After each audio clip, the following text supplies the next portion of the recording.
অনেকেই ভাবে দামি ব্র্যান্ডের কাপড় পরলে স্টাইলিশ লাগবে, কিন্তু সত্যিটা জানো? ৩,০০০ টাকার আউটফিট পরে কেউ ছাপরি লাগে আর ৫০০ টাকার কাপড় পরে কেউ স্টাইলিশ। তাহলে পার্থক্যটা কোথায়? ছাপরি ছেলেরা যত দামি কাপড় পরুক, তারা বেছে নেবে টকটকে লাল, কটকটে হলুদ আর চোখে ধাক্কা দেওয়া নিয়ন সবুজ। তাদের আউটফিটে থাকবে বড় বড় লোগো, চকচকে প্রিন্ট আর অতিরিক্ত প্যাটার্ন। অন্যদিকে স্টাইলিশ ছেলেরা জানে মিনিমাল লুকের দাম আছে। তারা সাদা, কালো, বেজের মতো নিউট্রাল কালার বেছে নেয়। রঙিন কিছু পরতে হলে লালের বদলে মেরুন, সবুজের বদলে অলিভ গ্রিন পছন্দ করে। তাদের ড্রেস আপে নেই কোনো উগ্র ডিজাইন, শুধু সিম্পল সলিড কালার আর পারফেক্ট ফিটিং।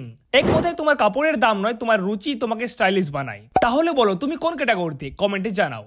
অনেকেই ভাবে দামি ব্র্যান্ডের কাপড় পরলে স্টাইলিশ লাগবে, কিন্তু সত্যিটা জানো? ৩,০০০ টাকার আউটফিট পরে কেউ ছাপরি লাগে আর ৫০০ টাকার কাপড় পরে কেউ স্টাইলিশ। তাহলে পার্থক্যটা কোথায়? ছাপরি ছেলেরা যত দামি কাপড় পরুক, তারা বেছে নেবে টকটকে লাল, কটকটে হলুদ আর চোখে ধাক্কা দেওয়া নিয়ন সবুজ। তাদের আউটফিটে থাকবে বড় বড় লোগো, চকচকে প্রিন্ট আর অতিরিক্ত প্যাটার্ন। অন্যদিকে স্টাইলিশ ছেলেরা জানে মিনিমাল লুকের দাম আছে। তারা সাদা, কালো, বেজের মতো নিউট্রাল কালার বেছে নেয়। রঙিন কিছু পরতে হলে লালের বদলে মেরুন, সবুজের বদলে অলিভ গ্রিন পছন্দ করে। তাদের ড্রেস আপে নেই কোনো উগ্র ডিজাইন, শুধু সিম্পল সলিড কালার আর পারফেক্ট ফিটিং।